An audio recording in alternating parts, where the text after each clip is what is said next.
तो कैसे हैं आप लोग। आशा करते हैं कि आप लोग बहुत अच्छे होंगे। इस वीडियो में हम लोग पढ़ेंगे क्लास 8 एक्सरसाइज 9.1। इसका हम लोग का प्रश्न संख्या 9 से 11 तक के सभी प्रश्नों को बहुत अच्छे तरीके से हल करेंगे। चलिए प्रश्न संख्या 9 के इसको हल करते हैं। एक ऊपर उठे हुए चबूतरे का ऊपरी पृष्ठ अष्टभुज के आकार का है, जैसा कि आकृति में दर्शाया गया है। अष्टभुजी पृष्ठ का क्षेत्रफल ज्ञात करिए। देखिए यहाँ एक अष्टभुज दर्शाया गया है और इसी का क्या करना है, इसका क्षेत्रफल ज्ञात करना है। तो चलिए इस यहाँ पे हम लोग इसको हल करते हैं। देखिए ऐसा ही है, तो यहाँ से यहाँ तक की वो जो लंबाई दिया हुआ है ये कितना है, 5 मीटर। और अष्टभुज में सभी भुजाओं की लंबाई क्या होती है, बराबर होती है। तो ये 5 मीटर है, तो यहाँ से ये भी 5, ये भी 5, ये भी 5, सभी कितना हो जाएगा, 5 मीटर। अच्छा, जो बीच वाला जो ये लंबाई दिया हुआ है यहाँ से यहाँ तक, ये कितना दिया हुआ है, 11 मीटर। तो देखिए दोनों आप आमने सामने दोनों क्या है, बराबर है। ये 11 है तो ये भी 11 हो जाएगा, और ये 5 है तो ये भी 5। और यहाँ पर ऊंचाई कितना दिया हुआ है, ये ऊंचाई हो जाएगा 4 सेंटीमीटर। तो हम लोग देख रहे हैं कि अगर इस तरह ढकेंगे तो ऊपर एक समलंब चतुर्भुज बन जाएगा, फिर ऊपर से ढकेंगे तो नीचे क्या बन जाएगा, नीचे एक समलंब चतुर्भुज बन जाएगा। अगर ऐसे ढक रहे हैं तो नीचे एक समलंब चतुर्भुज, और बीच में क्या बन जा रहा है, एक आयत बन जा रहा है। तो अगर इस समलंब चतुर्भुज और इस समलंब चतुर्भुज दोनों का अगर क्षेत्रफल ज्ञात कर दें तो ये इधर वाला आधा निकल जाएगा, और इसका आयत का क्षेत्रफल ज्ञात कर दें तो अष्टभुज का क्या निकल जाएगा, पूरे क्षेत्रफल निकल जाएगा। चलिए अष्टभुज की भुजा की लंबाई 5 मीटर दिया हुआ है। समानांतर भुजाओं की लंबाई, देखिए समानांतर भुजा कौन हो जाएगा, 5 के समानांतर 11, इस 5 के समानांतर, फिर जब ये 11 है तो ये भी कितना हो जाएगा, 11। और यहाँ पे ऊंचाई कितना हो जाएगा, ऊंचाई 4 सेंटीमीटर हो जाएगा। ये ऊपर से भी ऊंचाई 4, दोनों एकदम सेम है। तो हम लोग जानते हैं समानांतर अष्टभुज का क्षेत्रफल निकालेंगे, समानांतर समलंब चतुर्भुज का क्षेत्रफल प्लस आयत का क्षेत्रफल। ये कैसा हो रहा है, समलंब के लंब बन रहा है। तो देखिए 1/2 समलंब का क्षेत्रफल क्या आता है, 1/2, और समानांतर भुजाओं का योग। तो समानांतर भुजा कौन कौन है, समानांतर भुजा है 5 मीटर प्लस, देखिए यहाँ 2 है तो 2 से गुणा कर देंगे, 2 समलंब है तो 2 समानांतर, और प्लस 11 मीटर गुणे ऊंचाई। ऊंचाई कितना दिया हुआ है, 4 मीटर, ऊंचाई है 4 मीटर, प्लस यहाँ देखिए आयत का क्षेत्रफल। आयत का क्षेत्रफल क्या होता है, लंबाई गुणे चौड़ाई। तो देखिए लंबाई हो जाएगा 11 और चौड़ाई हो जाएगा 5, तो 11 × 5 बराबर 2 गुणे 1/2, और इसको जोड़ दीजिए, 5 और 11 कितना हो गया, गुणे 16, और गुणे क्या हो जाएगा 4, प्लस 11×5 = 55। इसको कटा दीजिए, 2 से 2 कितना हो गया, 2 दूनी 4, ये हो गया 2 दूनी 4, और इसको कटाइए। चलिए अब इसको गुणा हम कर देंगे, क्या करेंगे, 2 को गुणा करेंगे 16 में, तो 16 को 2 में करेंगे, 16 दूनी 32, फिर 32 दूनी क्या हो जाएगा, 32 दूनी 64, ये 64 हो गया, प्लस 55, दोनों को जोड़ दिए, 64 और 55 को जोड़ेंगे तो कितना आएगा, 5 4 9, और 6 5 क्या हो गया, 11। ये हो गया मीटर स्क्वायर। हम लोग का इसका क्या निकल गया, इसका क्षेत्रफल निकल गया, कितना गया, 119 मीटर स्क्वायर। एक बार और इसको समझ लीजिए। देखिए यहाँ पे 2 को समलंब है, कितना समलंब है, 2, कितने समलंब है, 2, एक ऊपर समलंब बन रहा है और एक नीचे। तो 2 समलंब का क्षेत्र, 2 समलंब चतुर्भुज का क्षेत्रफल प्लस आयत का क्षेत्रफल।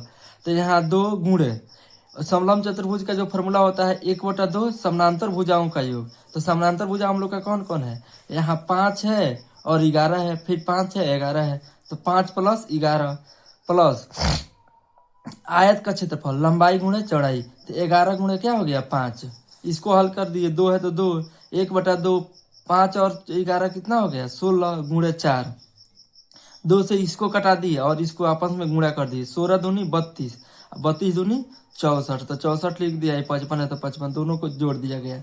तो ये हम लोग का क्या निकल गया, इस अष्टभुज का क्या निकल गया, क्षेत्रफल निकल गया। अब इसके बाद हम लोग प्रश्न संख्या 10 को हल करते हैं। देखिए 10 है, चलिए 10 को देखिए, 10 क्या दिया हुआ है। एक पंचभुज आकार का बगीचा है, जैसा कि आकृति में दर्शाया गया है। इसका क्षेत्रफल ज्ञात करने के लिए ज्योति और कविता ने इसे दो विभिन्न तरीकों से विभाजित किया।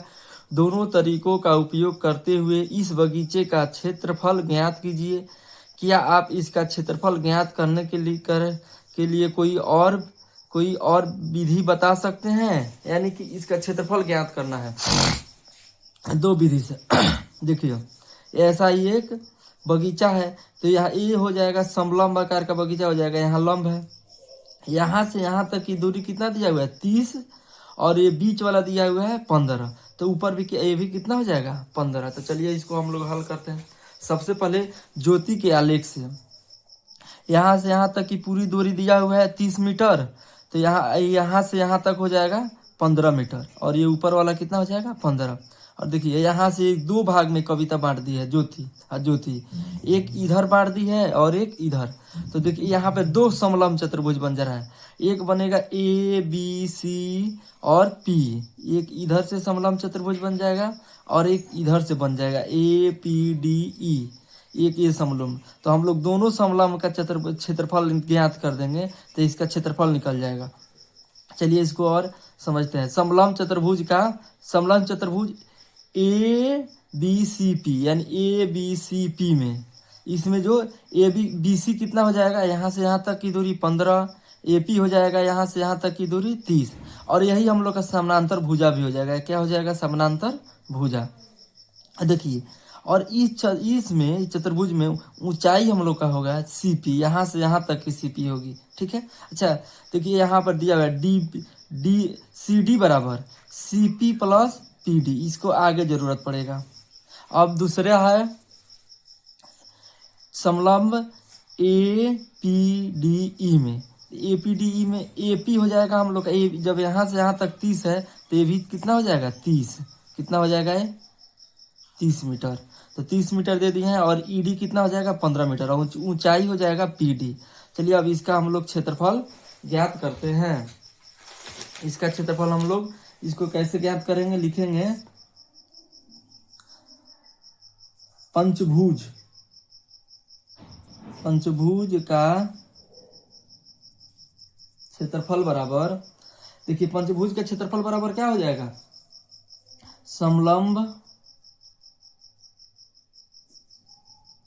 चतुर्भुज ABCP इसका क्षेत्रफल प्लस समलंब चतुर्भुज APDE का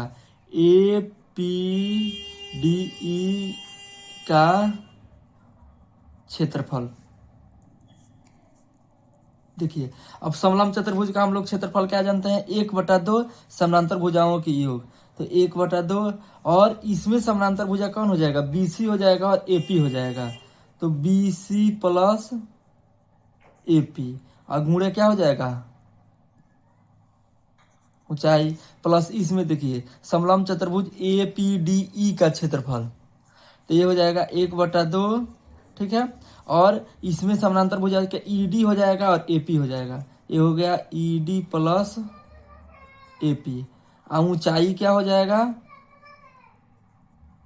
ऊंचाई हम लोग का यहाँ से ये हो जाएगा 1/2। BC कितना दिया हुआ है, देखिए यहाँ BC है 15, तो यहाँ क्या लिख लिए 15 प्लस 30, और एक दिया AP कितना समानांतर भुजा 30 हो गया, प्लस गुणे ऊंचाई हम लोग का हो जाएगा CP प्लस 1/2, और ये भी हो जाएगा ED दिया हुआ है 15 प्लस AP 30, और गुणे क्या हो जाएगा ऊंचाई ये वाला हो जाएगा PD, तो ऊंचाई क्या हो गया PD। अब देखिए दोनों एक जैसा है, तो इन दोनों को कॉमन कर दिए और ये दोनों को एक साथ रख दिए, बराबर 1/2, और इधर कॉमन हो गया तो 15 प्लस 30, और इधर क्या हो जाएगा CP प्लस PD। ये जब हम कॉमन कर दिए तो ये CP और PD बच गया। और यहाँ पर हम जानते हैं CD बराबर क्या हो जाएगा CP प्लस PD। तो CD का मान कितना दिया हुआ है 15। तो यहाँ भी हम लोग 1/2 इसको जोड़ेंगे तो कितना आ जाएगा 15 और 35 कितना हो गया, ये हो गया हम लोग का 55। कितना आ गया, ये हम लोग का आ गया 55 आ गया। कितना 15 45 प्लस यहाँ गुणा हो जाएगा, ये कितना दिया हुआ है 15। कितना है, ये हो गया हम लोग का 15।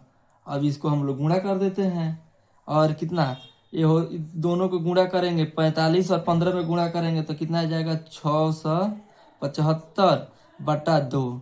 इसको हम लोग भाग करेंगे तो क्या आ जाएगा 37.5 मीटर स्क्वायर। हम लोग का ये आंसर आ गया। इसको क्या कर दिए 15 और 30 को जोड़ दिए तो 45 आ गया गुणे, और यहाँ CP और PD का मान कितना दिया हुआ है 15। तो 15 और 45 को आपस में गुणा कर दिए 675/2। तो इसको भाग करेंगे तो 337 मीटर स्क्वायर।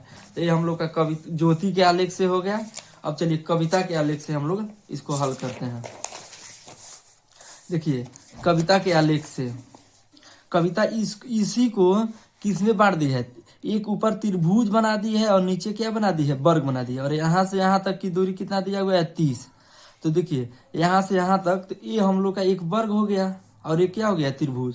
तो जब यहाँ से यहाँ तक ये 15 है तो यहाँ से जो वर्ग का जो त्रिभुज का जो ये लंब होगा ये कितना हो जाएगा 15 मीटर हो जाएगा, यानी ऊंचाई हो गया। ये क्या हो गया त्रिभुज का आधार। तो हम लोग इसमें एक इस त्रिभुज का क्षेत्रफल निकाल दिए और इस वर्ग का, तो हम लोग क्या निकल जाएगा, हम लोग का इसका भी आंसर निकल जाएगा। चलिए तो त्रिभुज ABE में क्या ABE में जो आधार हो गया BE, क्या हो गया आधार BE, तो कितना दिया हुआ है 15 और ऊंचाई A हो जाएगा ए वाला हो जाएगा। तो ऊंचाई कितना है 15, ये ऊंचाई भी 15 आधार भी 15 और यहाँ पे वर्ग है तो वर्ग में भुजा हम लोग का कितना है 15 है। तो इसका हम लोग एक पहले त्रिभुज का क्षेत्रफल और इधर वर्ग का क्षेत्रफल, तो पंचभुज का क्षेत्रफल बराबर त्रिभुज ABE का क्षेत्रफल प्लस वर्ग का क्षेत्रफल। तो देखिए त्रिभुज का क्षेत्रफल जो होता है 1/2 आधार गुणे ऊंचाई और वर्ग का क्या हो जाएगा भुजा स्क्वायर। तो 1/2 आधार कितना है 15 है तो 15 गुणे ऊंचाई भी कितना है 15 और भुजा ही हम लोग का कितना देगा 15 का स्क्वायर। 1/2 15 गुणे 15 क्या हो जाएगा 15 225 प्लस ये भी कितना हो जाएगा 225। यहाँ देखिए ये हो गया हम लोग का एक इसको हम लोग एलसीएम ले लेते हैं 2 को, तो 2 एलसीएम हो गया, ये कितना 255 प्लस ये इधर गुणा करेंगे तो ये हो जाएगा 450 बराबर क्या हो जाएगा 675। ये कितना हो गया 675/2। सेम वही आ गया, इसको भाग करेंगे 337.5 मीटर स्क्वायर। इसमें हम लोग का कि ये त्रिभुज का क्षेत्रफल निकाल दिए और इधर वर्ग का क्षेत्रफल निकाल दिए और हम लोग का ये आंसर आ गया। अब प्रश्न संख्या 11 है। प्रश्न संख्या 11 देखिए, संलग्न पिक्चर फ्रेम के आलेख की बाहरी एवं अंतः विमाएं 24 सेंटीमीटर गुणे 28 सेंटीमीटर एवं 16 सेंटीमीटर गुणे 20 सेंटीमीटर है। यदि फ्रेम के प्रत्येक खंड की चौड़ाई समान है तो प्रत्येक खंड का क्षेत्रफल ज्ञात कीजिए। यहाँ एक फ्रेम दिया हुआ है और इसकी अंदर वाली इधर वाला जो चौड़ाई दिया हुआ है 20 और ये वाला ऊंचाई 28 और ये चौड़ाई 20 और ये 28। तो चलिए इसको हम लोग हल करते हैं। ये भी हम लोग का कैसा है समलंब चतुर्भुज के आकार का जैसा है। तो इसमें हम लोग यहाँ से देख ले रहे हैं कि जब यहाँ से ये 28 है और ये 20 है तो सबसे पहले यहाँ की जो ये हम लोग का जो ऊंचाई यानी कि इसके बीच खंड के बीच की चौड़ाई हम लोग को ज्ञात करना है। इसी को ऊंचाई भी बोल सकते हैं। चौड़ाई ज्ञात करने के लिए हम क्या करेंगे 28 में से 20 को घटा देंगे तो कितना आ गया 28 में से 20 को घटाएंगे तो 8। और देखिए 8 को 2 भाग में बांट देंगे इधर और इधर, तो इसका दूरी कितना हो जाएगा 4 सेंटीमीटर। कितना आ जाएगा 4 सेंटीमीटर। जब एक 4 सेंटीमीटर आया तो ये भी कितना आ जाएगा, सब 4 आ जाएगा। यहाँ से यहाँ भी ये भी 4, ये भी 4। देखिए इसको निकालने के लिए एक होता है, कैसे निकालेंगे, खंड की चौड़ाई या इसी को ऊंचाई कह देंगे। 28 माइनस 20 बराबर 8, 8 को 2 से भाग कर देंगे। अच्छा यहाँ से भी हम लोग निकाल सकते हैं, 24 में से 16 घटा देंगे तो कितना आ गया 8, और 8 को 2 भाग में बांट दिया गया है नीचे ऊपर, तो 4 4 हो जाएगा। कितना हो जाएगा 4 4, सेम हो गया। अब यहाँ पे ये हम देख रहे हैं, अगर फ्रेम का क्षेत्रफल निकालना होगा तो इसको हम लोग 4 समलंब चतुर्भुज बन रहा है। एक ऐसे ढकेंगे तो एक यहाँ बनेगा, नीचे ढकेंगे ऊपर बनेगा, और ऐसे ढकेंगे ऐसे बनेगा, और ऊपर ढकेंगे तो ये नीचे बनेगा।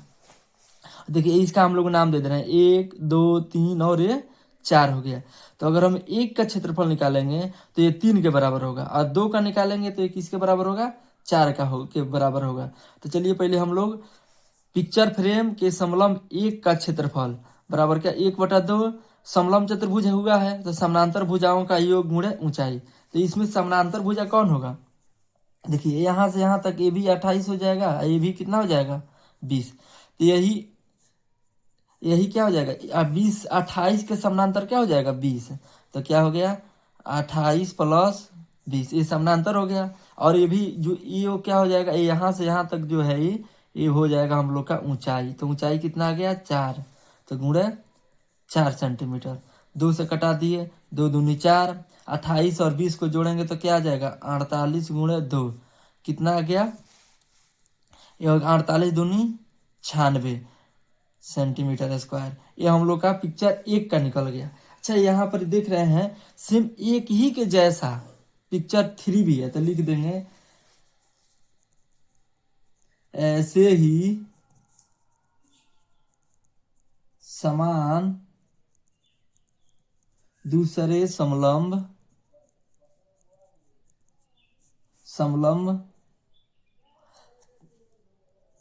3 का क्षेत्रफल। देखिए ये दोनों आपस में क्या है, समान है, तो इसका क्षेत्रफल क्या हो जाएगा, इसका भी 96 सेंटीमीटर स्क्वायर हो जाएगा। देखिए ये और ये दोनों क्या है, समान है। अगर हम फिर यहाँ 2 का क्षेत्रफल निकाल देंगे तो 4 ऐसे ही क्या है, समान है। तो फिर अब आगे चलिए निकाला जाए, पिक्चर फ्रेम के समलंब इसका 2 का क्षेत्रफल। तो यहाँ समलंब का क्षेत्रफल क्या होता है, 1/2 समानांतर भुजाओं का योग, 1/2 समानांतर भुजा इसमें कौन है 2 में, देखिए तो ये 24 हो गया, ये 16 हो गया, तो ये क्या हो जाएगा हम लोग का समानांतर 24 प्लस 16, और ऊंचाई क्या हो जाएगा 4, तो गुणे 4। इसको अब हल कीजिए, 2 से 2 कट जाएगा, 2 दूनी 4, तो क्या बन जाएगा 24 और 16 को जोड़ेंगे तो क्या हो जाएगा 24 और 16, ये 24 और 16 हो जाएगा 40 गुणे 2, इसको गुणा कर दिए, 40 दूनी क्या आ जाएगा 80 सेंटीमीटर स्क्वायर। तब देखिए फ्रेम 2 का निकल गया, तो ऐसे ही फ्रेम 4 है, अतः समान दूसरे समलंब फ्रेम 4 का क्षेत्रफल बराबर क्या हो जाएगा 80 सेंटीमीटर स्क्वायर। ये हम लोग का प्रश्न संख्या 11 का हो गया। वीडियो अगर अच्छा लगे तो आप लोग वीडियो को लाइक कीजिए तथा इसको चैनल को सब्सक्राइब कीजिए और इस वीडियो को शेयर कीजिए अपने दोस्तों के पास। Thank you.